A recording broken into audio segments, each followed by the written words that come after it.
Good morning. Glad to have you with me this morning. I wanted to talk to you this morning about one of my very favorite fruits. You're probably wondering, why on earth did you turn on TV to hear a story about fruit, especially when it's not a health show, right? Well, I wanted to tell you about the pomegranate. Pomegranates are something here in the United States that we're not all that familiar with.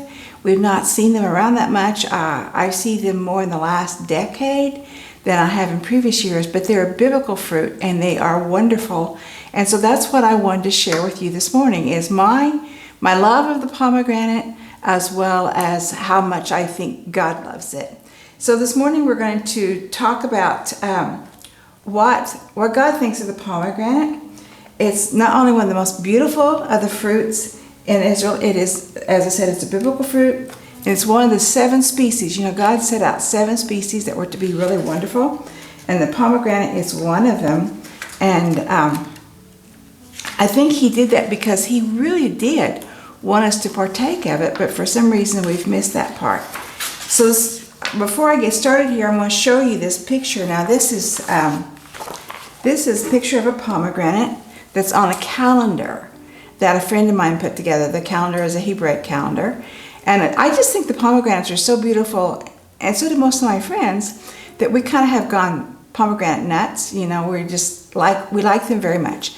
And so we have them decorating our homes and that kind of thing. So anyhow, here's the pomegranate. And they're red and they're round. They look kind of like a ball. They're mentioned 30 times in the Bible. That's all.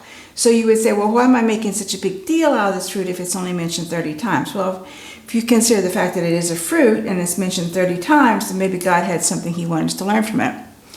The high priest's garment, you know, this beautiful multicolored garment he wears on Yom Kippur, has this ephod over it. And from the bottom of his garment hangs a pomegranate, a little tiny pomegranate, a little tiny bell. They're alternated. Pomegranate bell, pomegranate bell. And the pomegranate is made from specific materials with specific colors, and because God wanted it decorated on the priest thing.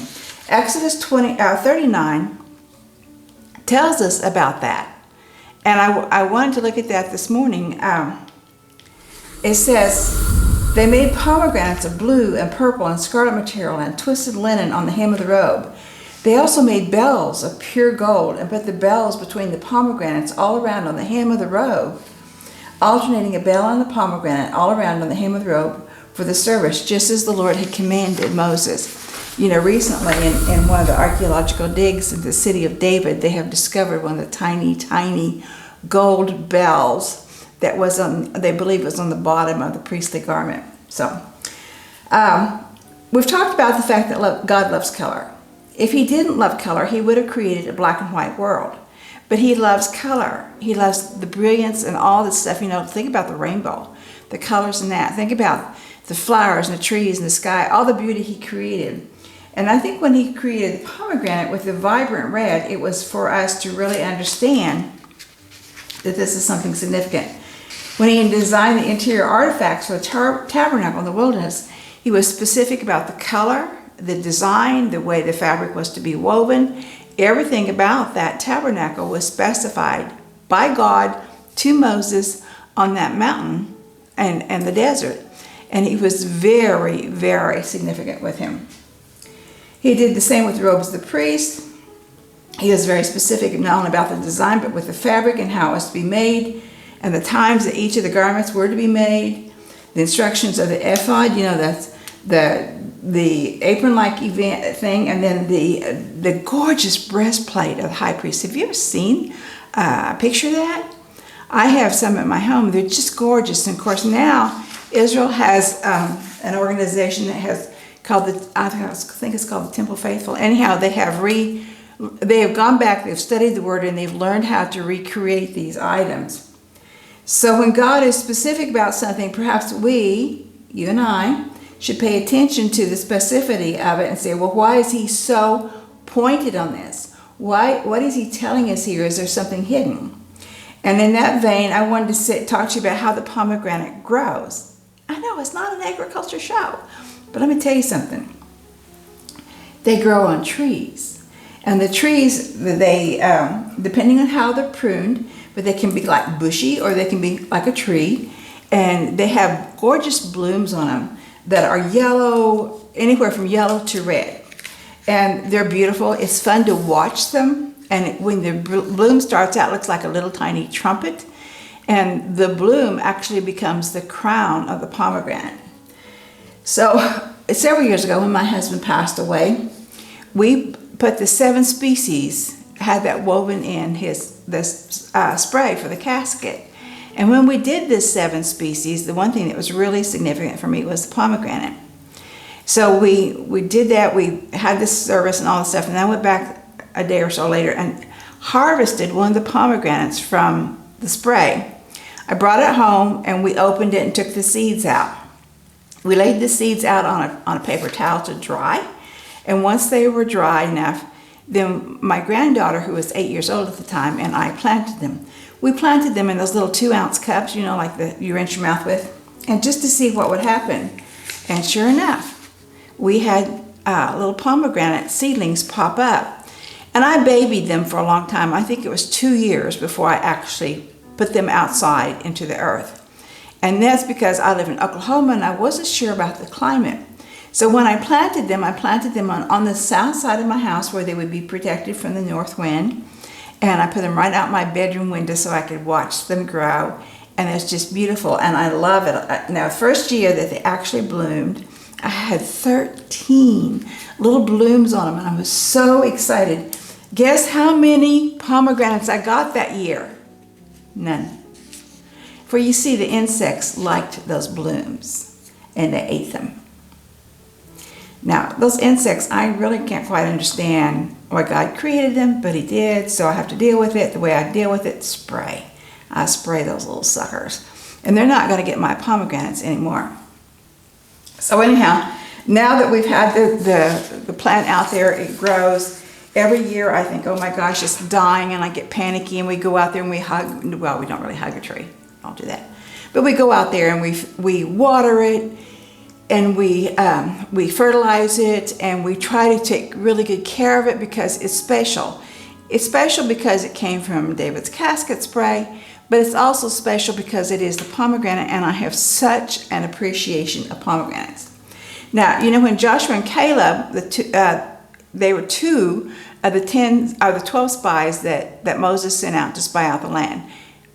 He knew that they were going to go into the land, that they were going to conquer the land. He just kind of wanted to get a heads up on what it was that they were up against. So when they came back, Joshua and Caleb were the 2 that came back with a good report. And when they came back, if you remember, they had this pole, and on it they had this cluster of grapes, right? But if you look carefully in Numbers 13, verse 23, it says, "Then they came to the valley of Eshcol, and from there they cut down a branch with a single cluster of grapes. And they carried it on a pole between 2 men with some of the pomegranates and the figs.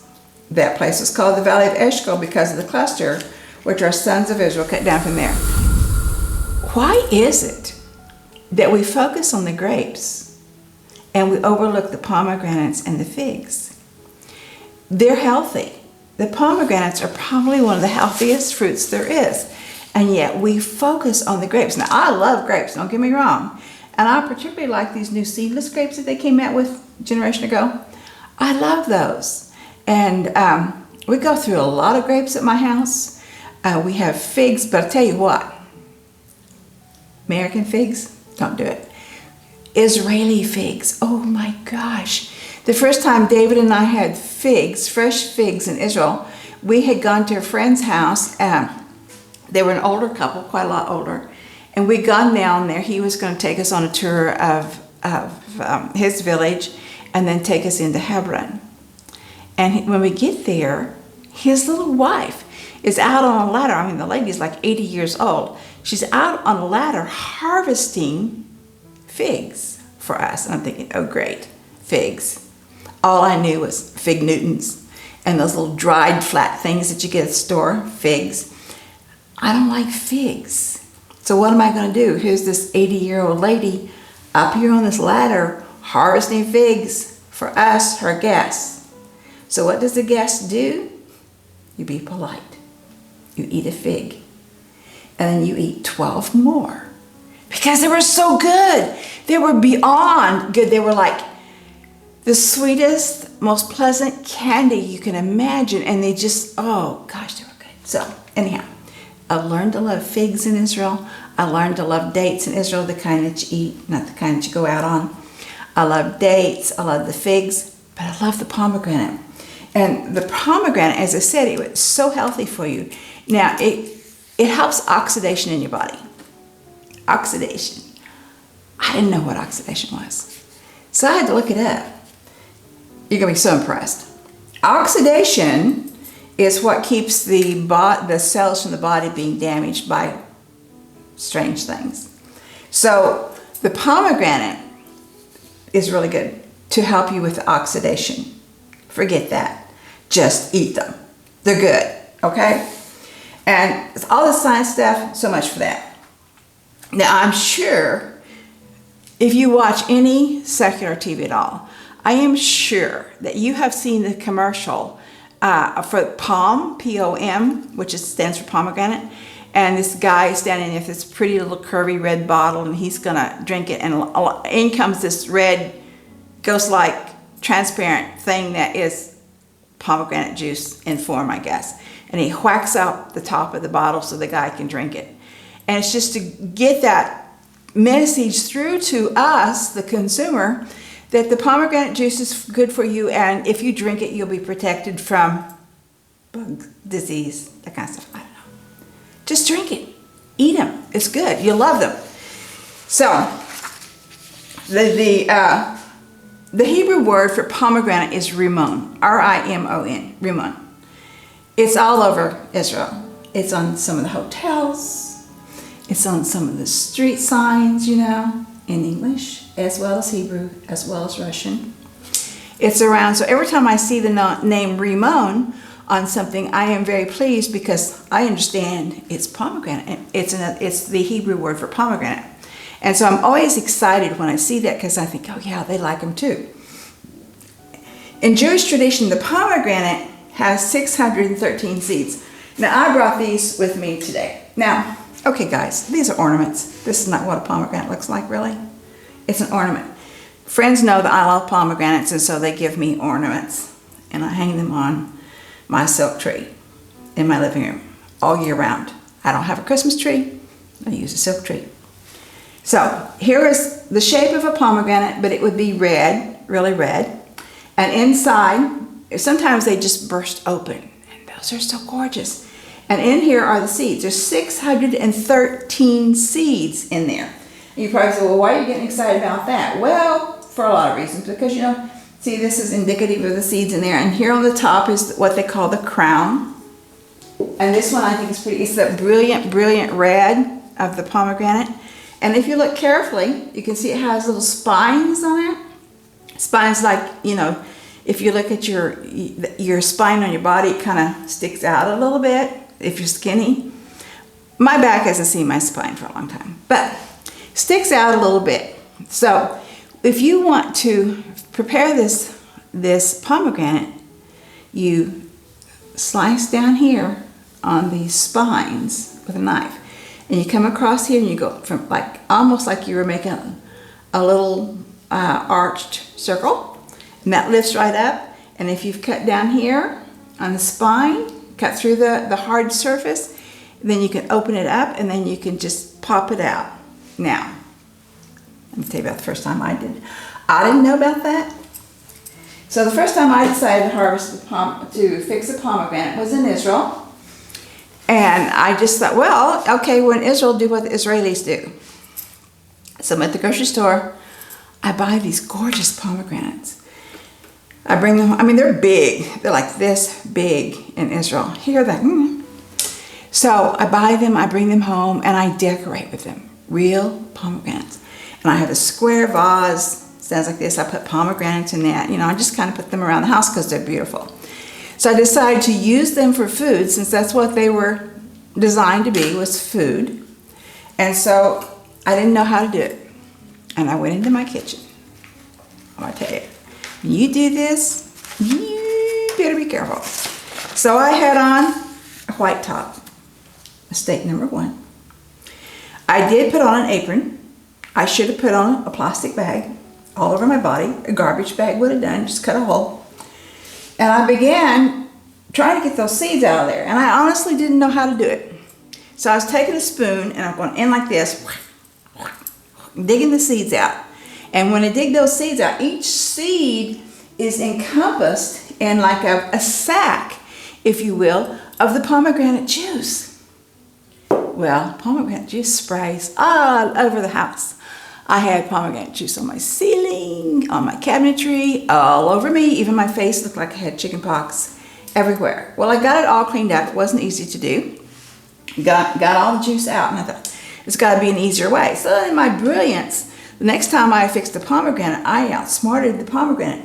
I get a plastic bag. I put the pomegranate in the bag, both hands in the bag, and I harvested the seed in the bag. It worked. Okay. And then I saw recently on YouTube how to do it so nice and simply.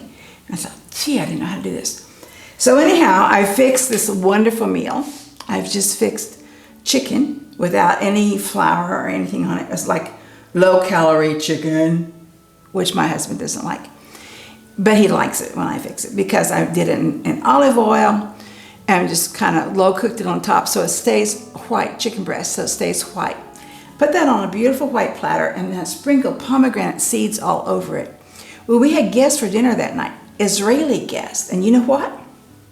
They said, oh my gosh, this is the first time we've ever eaten pomegranate seeds. They're delicious. And I said, are you serious? And they said, yes. And the reason they had never used them before was because they didn't know how to harvest the seed out of the pomegranate.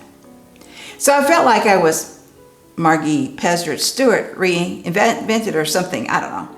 So I felt really smart because I fixed this pomegranate and put it on the beautiful chicken on the beautiful tray, and we had a lovely, lovely meal. Now, you can go to the store in Israel and you can buy the seeds already harvested. They come in these little plastic tubs with a little clear plastic top on them, and you can see the seeds. And so you can buy those, you can take them home, put them in your refrigerator and use them as you will. Israel always figures it out one way or another. They're pretty smart about that kind of thing. So anyhow, we've established that the pomegranate is beautiful, that it's ornamental, and that it's healthy. But what about some of the Bible stories regarding pomegranate? Judges 19 tells us the story of a really horrible thing that happened in Israel. And in this story, a Levite from the hill country of Ephraim had gone to Bethlehem of Judah, got himself a wife. Sometimes she's his wife and sometimes she's a concubine. Let's just say she's his wife. He gets this woman, he marries her, they go off and live together. She's not happy. She comes back home to daddy. She stays there for 4 months, and then he finally goes down and gets her. Why 4 months? I don't know. I didn't take time to figure that one out. But when he gets there, he gets down there to get his wife, and he's going to take her and leave. And the dad, every day for 4 days, he talks him into staying just one more day. They have wine, they have food, they have fellowship, and they visit and they talk. Well, that's great. And they end up spending the night, one more night. So then on the 5th day, Dad tries to do it again. Begs the son-in-law to stay one more night, just one more night. I mean, we're going to do this 365 times? I don't know. So finally the son-in-law says, nope, enough, we're going. It's late in the day when they leave. And they make it to Jerusalem. Jebus, it says in the Bible. Jebus is Jerusalem. It's like now 7 miles max from Jerusalem to Bethlehem. We'll say then, okay, let's give it 10 miles. It's not that far. But they leave late in the day. Now, if you've been in Israel, the sun sets very quickly. It's like, whoa, it's down. So they leave late in the day. They get to Jebus. The guy that's with him, his servant says, no, it's not safe. Let's go on. And so they go on to another little town, not that far from Jerusalem. And when they get there, they decide, okay, we're going to stay here for the night. And so they stayed there. And when they went into the town, there was no one that offered them hospitality. So, and the guy, I mean, he's self-sufficient and he's traveling. He didn't have a pop-up trailer or anything, but he's traveling with his own animals, his own food for himself and these animals and everything. I mean, he's really self-sufficient. All he needs is a roof over his head. So when he gets there, nobody offers him respite for the night. No one offers him a place to stay. So what he does is he starts to hunker down in the city square. Along comes this old guy from work, and he sees what's going on, these two guys and the gal, and he says, no, this is not good. So he says, you come stay in my house. Said, okay, so we go stay there. And the Levite had enough, as I said, enough food and supplies and everything, so he ate his own food. He stays in the guy's house. They're there having fellowship when all of a sudden they start pounding on the door. Now, I'm not talking about Sodom and Gomorrah here, guys. Not. So these people come pounding on the door, and they want the man, they want the Levite to come out. And the old man says, no, you can't have him. Of course, you know what they wanted to do with the Levite. It wasn't very nice. They wanted to have relations with the guy. So what they did was he threw his concubine, his wife, out to them. So here, take her. Was there a real hero here? So they take the woman and they rape her all night long.